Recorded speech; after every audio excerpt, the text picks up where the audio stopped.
Natako na po tayo mga minamahal sa napakalagang bahaging ito ng ating panalagawain. Ito po yung pag-aaral ng salita ng Diyos at inihiling ko pong lahat na tumayo upang magbigay galang sa salita ng Diyos. Tapakan po natin ating dakilang Diyos. Amen. Praise the Lord. God bless you sa ating beloved Preacher Brother Ray Santos. At tayo po muna isama-samang manalangin, minamahal. Dakilat pagpala naming Diyos, Ama naming banal sa matamis, at makapangirang pangalan mo, mahal na Panginoong Kristo, nagpupurit, nagpapasalamat po kaming lubusan, sapagkat pinagpala mo po kami, mahal na Panginoon, na muli po kaming magkatipon sa lugar na ito. Maraming salamat, mahal na Panginoon, simula pa po kanina, mahal na Panginoon, yung kahabagan na natili po sa amin, tinanggap mo, mahal na Panginoon, ang mga pagsamba sa iyo, lalo tigit sa iyong itong Espiritu, malapay na aming naramdaman sa aming kalagitnaan. Maraming salamat din po, Diyos, sa aming pag-aaral ng banal salita, patuloy may kalayaan. Bago kami dumulog sa iyong panalangin, basa po sa amin, humingi kami ng habag, kapatawaran sa lahat ng bagay. Nasumpungan mo kami, nakagawa, nakaisip kami ni malapay noon, hindi mo kinalugdan. Patawarin mo po kami ang dakilang Diyos at tinadalain po namin, malapay sa mga naunang panalangin na po ng aming parents in the Lord, malapay palain mo patuloy. Malapay na pag-aaral ng basal, buksan mo patuloy aming karunan unawa, ang pag-una po namin, malapay na aming pag-aralan. Ngayong hapong ito, saga ng akin, malapay noon, walang-wala pa akong magagawa, malapay patuloy kasangkapan, lingkod mo, ilagay mo salita mo sa aking dila, buksan mo aking mga labi ng bawat lalabas, malapay noon sa aking bibig may pagpapala sa bawat makapakinig. Pagpapala kami lahat, malapay noon, ito mga aming samot panalangin sa matamis at magprang pangalan mo, malapay Jesucristo, at sama-sama naming sinasaway, sama-sama namin tinatawid, sama-sama namin pinapalayas. Lahat na gawa ni Satanas sa aming kalagitnaan. And believe in doubt. Kasautin mo Jesus. Hallelujah. Hallelujah. Praise the Lord. Purihin natin ang ating mahal na Panginoong Kristo, mga minamahal. Akin pong pinakamataas na pagpupuri, pagdadakila, paglalahati, pagsamba, parangal, natatanging lamang sa nag-iisang Diyos na buhay sa langit, sa pangalan ng ating pinakamamahal na Panginoong Hesus Kristo. At ako po ay nagbigay ng aking dobling paggalang, pagrespeto sa ating mga magulang, sa ating mahal na Panginoon. Kailanman di po natin malimutan lahat ng kanilang mga ipinangaral po sa atin at patuloy po nating pinapahalagahan, minamahal at ganoon din po sa buong sangbahayan ng ating mga magulang, sa ating mahal na Panginoon. Ako rin po ay bumabati, mga minamahal, ng magandang hapon, mga minamahal ko, at sa lahat po, mga minamahal, praise God, ng hallelujah, praise the Lord, ating minamahal na kapwa mga ngaral, mga minamahal ko manggagawa sa panguna po ng ating beloved ordained preacher, mga minamahal in their whole family, magandang hapon din po sa inyong lahat at minamahal na kapatid sa mahal na Panginoon. Purihin po ang ating mahal na Panginoon. Lahat po magsabi ng praise the Lord. Maiksi lamang ating pag-aralan, mga minamahal. Ang titulo ng ating pag-aralan ngayong hapong ito, mga minamahal ko, ang layunin ng Diyos sa kanyang sinugo o mensahero, mga minamahal. Sa English, God's purpose for His messenger. God's purpose for His messenger, mga minamahal. At bago po tayo magpatuloy, basahin muna natin dito sa Ikalawang Hari, Kapitulo po 4, 1 hanggang 7, at sundan ng Malakias, Kapitulo po 3, ang talatay 1 hanggang 3, mga minamahal.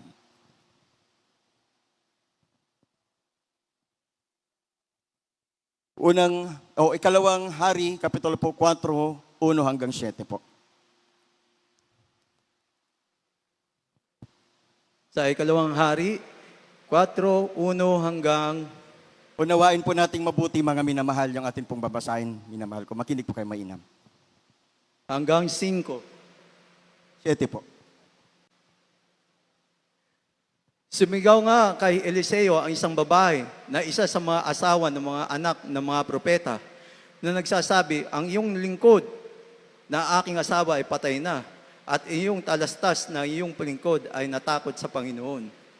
At ang pinagkautangan ay naparito upang kuning alipin niya ang aking 2 anak.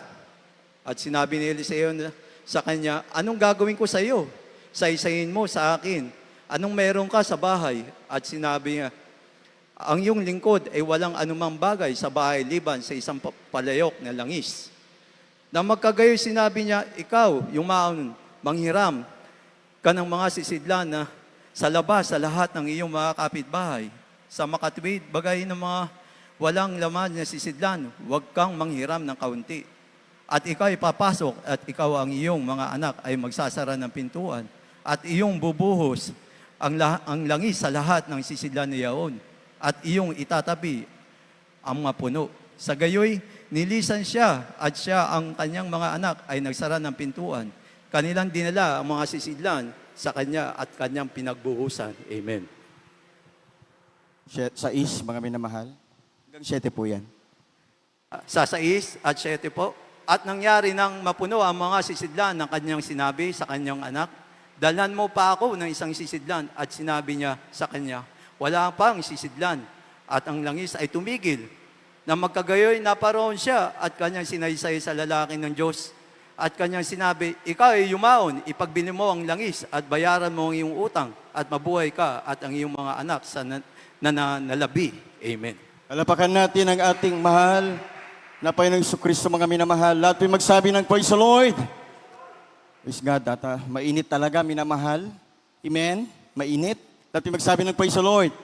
Kaya mag-ingat kayo, mga minamahal. Kasi iba yung panahon po natin ngayon. At mag-pray din po tayo, mga minamahal. Kanina kasi ay inutusan po ako ng nangasiwa po sa atin.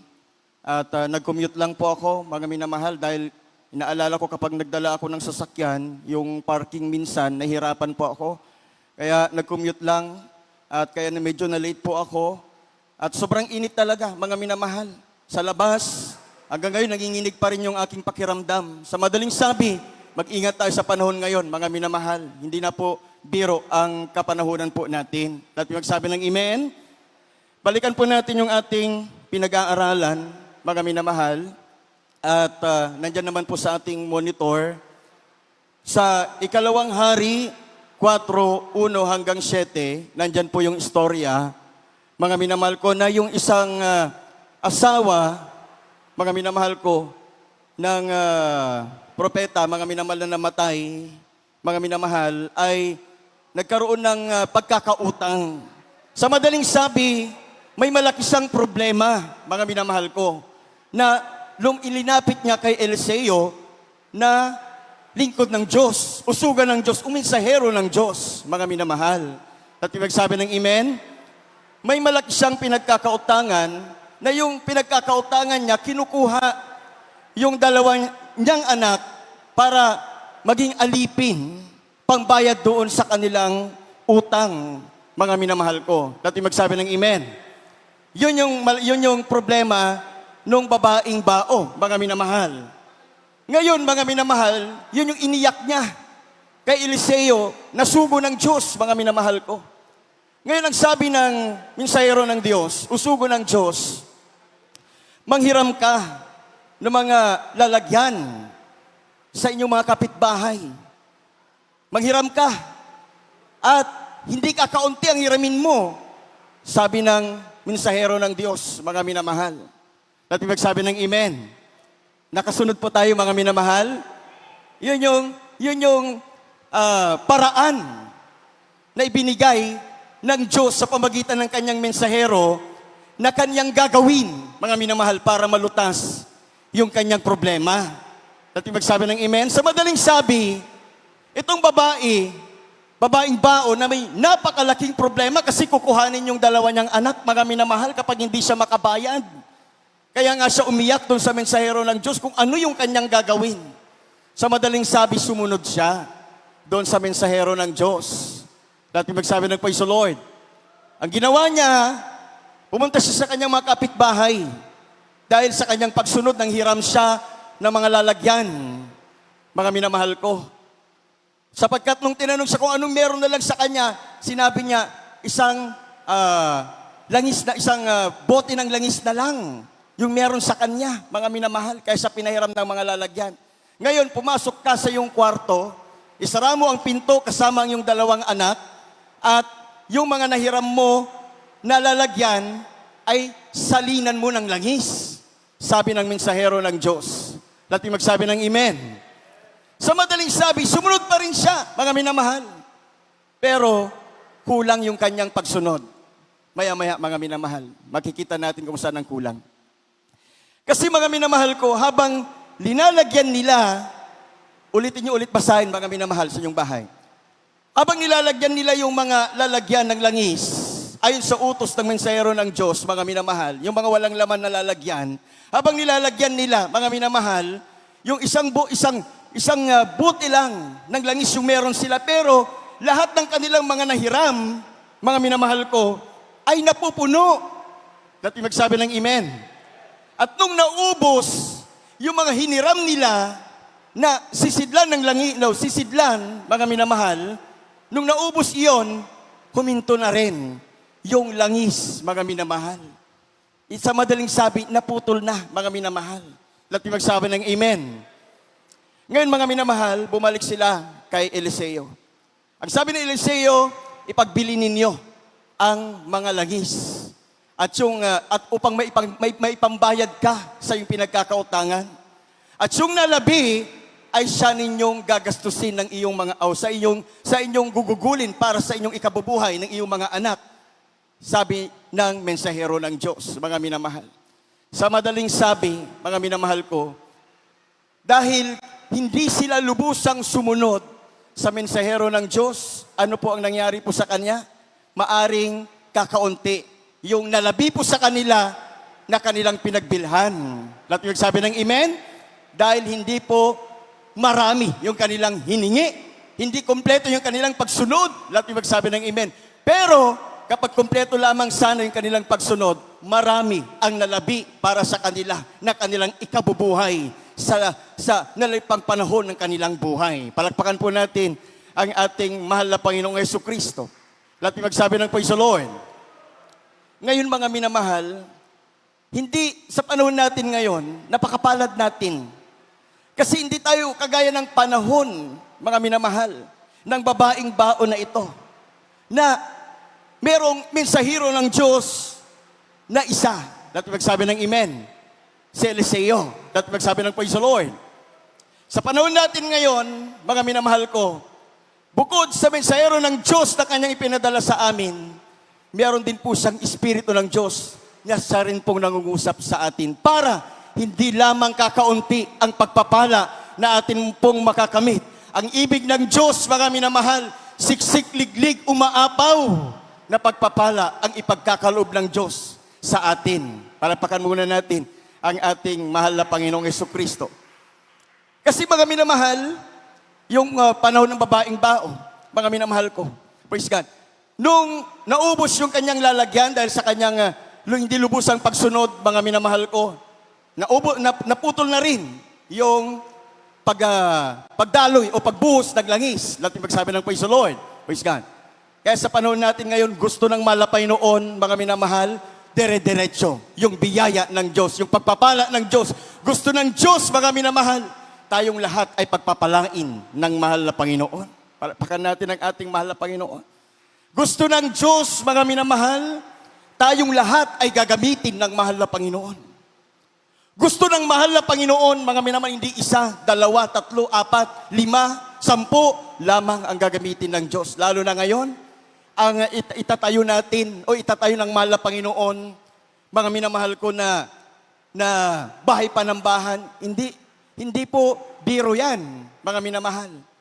Kung sa sarili na nating pang-unawa, mga minamahal, o sarili nating kakayanan, hindi po natin kakayanin yan. Pero buhay ang Diyos na nagpapala po sa atin, mga minamahal.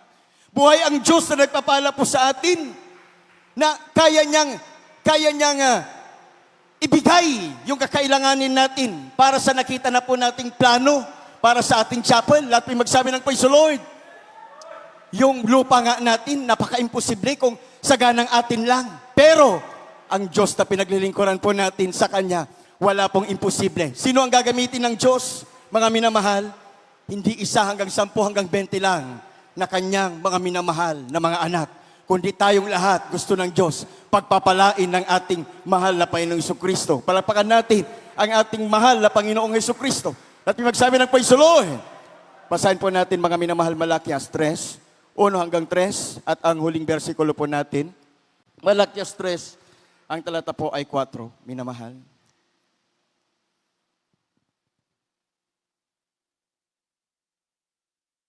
Malakias 3, 1 hanggang 3 po. At Malakias 3, 4. Huling versikulo na po yung 4.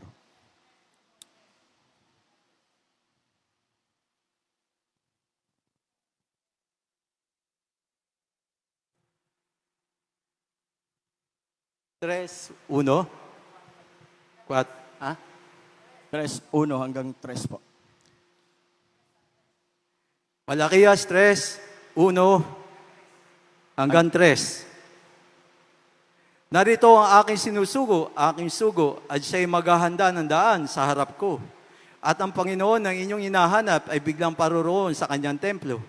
At ang sugo ng tipan ng inyong kinalalagyan, narito, siya'y dumarating. Sabi ng Panginoon ng mga hukbo, ngunit sino ang nakakataan sa araw ng kanyang pagparito at sino ang tatayo? Pagka siya'y papakita, sapagkat siya'y parang apoy na magdadalisay at parang sabon na tagapagpaputi.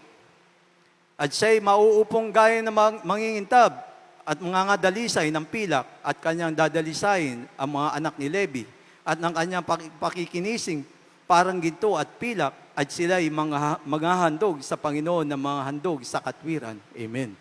Palapakan natin ang ating mahal na Panginoon. Malakas at buhay na palakpak para sa ating dakilang Diyos, mga minamahal. Alam niyo po, mga minamahal, kaya po natin sinabing napakapalad po natin sa panahon po natin ngayon. Kasi kung babasahin natin literally lahat ng mga nabanggit po natin na binasa, mga minamahal, ay parang medyo may mahirap ah. Natin magsabi ng amen? Kasi merong tagapagdalisay, tapos merong tagapagpaputi. Ibig sabihin, dadaan ka sa kaunting proseso, mga minamahal, natin magsabi ng amen. Pero yung proseso na yon, mga minamahal ko, ay para sa ating ikabubuti. Natin magsabi ng amen. Kung yung sa panahon ng babaeng bao, habang siya ay nanghihiram ng mga lalagyan ng langis sa pagsunod niya sa propeta ng Diyos, mga minamahal, kung meron lamang siya, sana sa panahon niya na nagproproseso habang siya ay naglalakad, meron lang sanang bumubulong sa kanya, dagdagan mo pa. Dagdagan mo pa ang hiramin mo. Dagdagan mo pa. Hindi ganyan ang sinabi ng propeta ng Diyos. Hindi ganyan ang sinabi ng sugo ko. Sinabi niya, marami daw. Hindi sana kakaunti ang hiniram ng babaeng bao. Lahat ay magsabi ng amen. Kaya napakapalad natin sa panahon po natin ngayon. Basahin natin sa 1. Narito aking sinusugo ang aking sugo. Nagsugo daw siya ng kanyang sugo. Ito'y nagsasalita. Lahat ay magsabi ng amen. At siya'y maghahanda ng daan sa harap ko. At ang Panginoon na yung hinahanap ay biglang paroroon sa kanyang templo at ang sugo ng tipan na iyong ikinaliligayahan, narito siya'y dumarating. Sabi ng Panginoon ng mga hukbo. Palapakan natin ang ating mahal na Panginoon. At magsabi ng praise the Lord. Pag unawain nating mabuti, mga minamahal, dalawa ang binabanggit na sugo diyan. At magsabi ng amen. Yung nangangaral, yung mensahero ng Diyos, at yung kanyang ipinapangaral. At magsabi ng praise the Lord. Ano yung kanyang pinapangaral? Walang iba, kundi ang tagapagpaputi ang ating pinakamamahal na Panginoon Jesucristo. Lahat magsabi ng praise the Lord. Kaya mga minamahal, praise God, napakapalad natin, ulitin ko, napakapalad natin. Kasi mga minamahal ko, yung mensahero ng Diyos na tagapagsalita, nagangaral sa atin, para sa ating ikabubuti, pagkatapos po nating tinanggap yung kanyang ipinapangaral ng buong buo, o minsan hindi na nagkukulang, mga minamahal, basta tayo ay nagsusumikap na sumusunod, mga minamahal ko, sabi diyan, dumarating din daw sa atin yung kanyang sugo na ating kinaliligayahan. Amen? Siya yung magtuturo sa atin na dagdagan pa natin yung ating pagsunod, dagdagan pa natin yung ating pagsusumikap, dagdagan pa natin, mga minamahal, yung ating ginagawa upang ano? Upang pagpalain tayo, mga minamahal ko, ng higit kaysa doon sa babaeng bao. Palakpakan po natin ang ating mahal na Panginoon. Kasi mga minamahal kong lubos-lubos yung pagsunod ng babaeng bao, marami pa siyang matutulungan. Marami pang paggagamitan sa kanya ng Diyos, mga minamahal, dahil hindi kakaunti yung kanyang hiniram. At magsabi ng amen. Praise God. Kaya sa panahon natin ngayon, kung sa ating pagsunod sa mensahero ng Diyos, at may nagdidikta sa atin mga minamahal ko, na kanyang sugo, yung Espiritu ng Diyos, mga minamahal, dagdagan mo pa ang iyong pagsunod. Dagdagan mo pa ang iyong paggawa. Dagdagan mo pa yung pagtalima. Sumunod tayo, mga minamahal. At sabi ng amen? Kasi bakit? Dahil ang layunin ng Diyos, gusto niya, siksik, liglig, umaapaw, mga minamahal. Lubos-lubos na pagpapala, kanyang ibubuhos po sa atin. Palagpakan po natin ang ating mahal na Panginoon. Lahat magsabi ng praise the Lord. Kaya mga minamahal, para maging perpekto tayo sa harapan ng mahal na Panginoon. Sabi dyan, mga minamahal, yung kanyang sinugo, tagapagpaputi, tagapagdalisay, para maging parang dalisay tayong ginto, mga minamahal, perfect sa harapan ng mahal na Panginoon. Parang kasing may naglalaba, mga minamahal. Yung isang mensahero, siya yung naglalaba. Tapos yung isang mensahero, yung pangalawang mensahero, siya yung tagapagpaputi. Maglalaba, useless, mga minamahal. Yung sabon, kung walang naglalaba.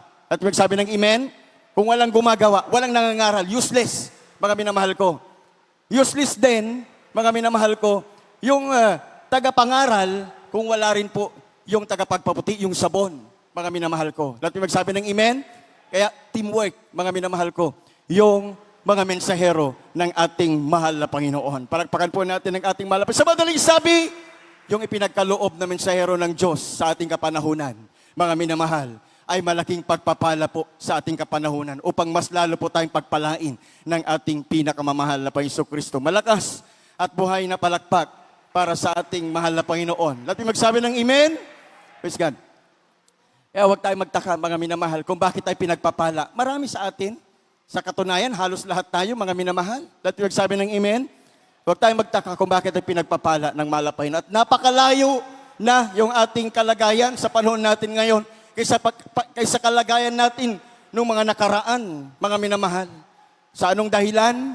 Dahil sumusunod tayong lubusan sa mensahero, sa mga mensahero ng ating mahal na Panginoon. Palapakan po natin ang ating mahal na Panginoon. Dati magsabi ng praise the Lord, kaya kailangan natin ang mahal na Panginoon. Kailangan natin ang mensahero ng Diyos. Dati magsabi ng amen. Huling versikulo natin, mga minamahal, dito po sa Malakias 3:4 po.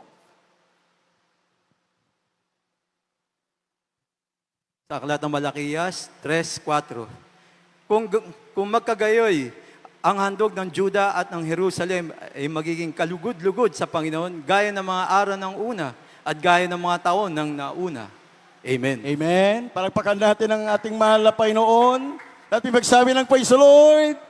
Kung magkagayon ang handog ng Huda at ang Jerusalem ay magiging kalugod-lugod sa Panginoon, gaya ng mga araw ng una at gaya ng mga taon ng una. Natin magsabi ng praise the Lord.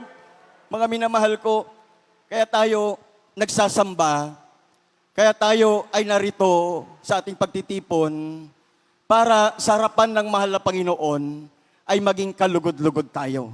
At magsabi ng amen.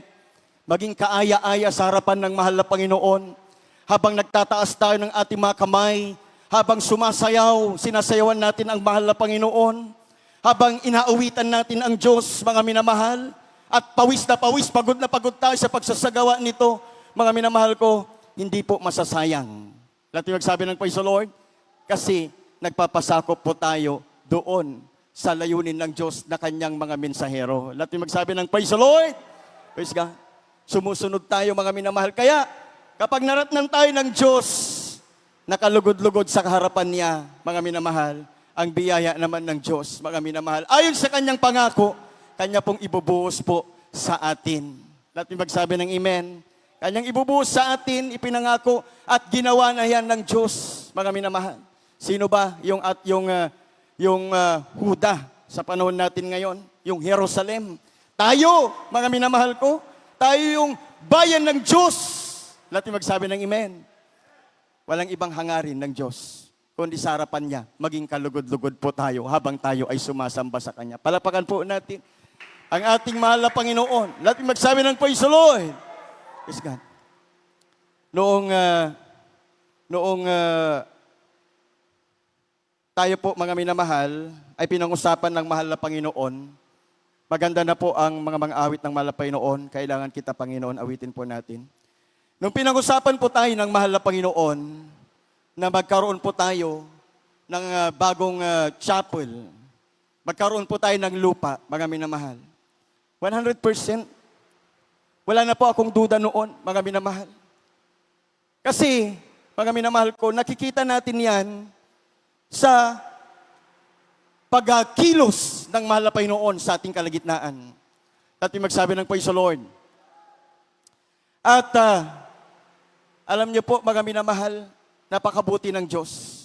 Kasi kung babalikan lang natin yung pagpapala ng Diyos, napaka-imposible talaga magkaroon tayo ng lupa. Saganang atin lang. At magsabi ng amen.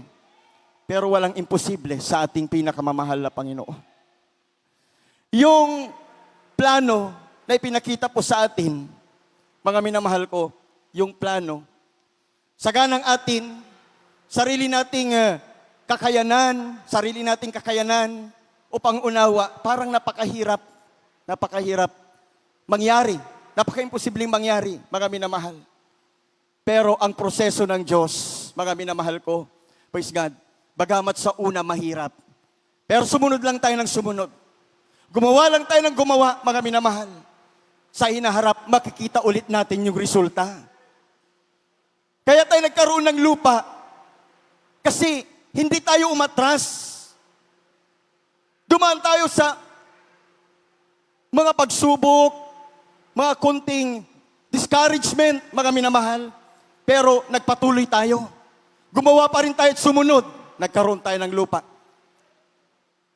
Sa pagpapatuloy ulit natin, mga minamahal, at pagsunod sama-sama, mga minamahal ko, ayon sa mensahe ng ating mahal na Panginoon na ipinapangaral po sa atin, walang duda, magkakaroon po ng napakagandang chapel.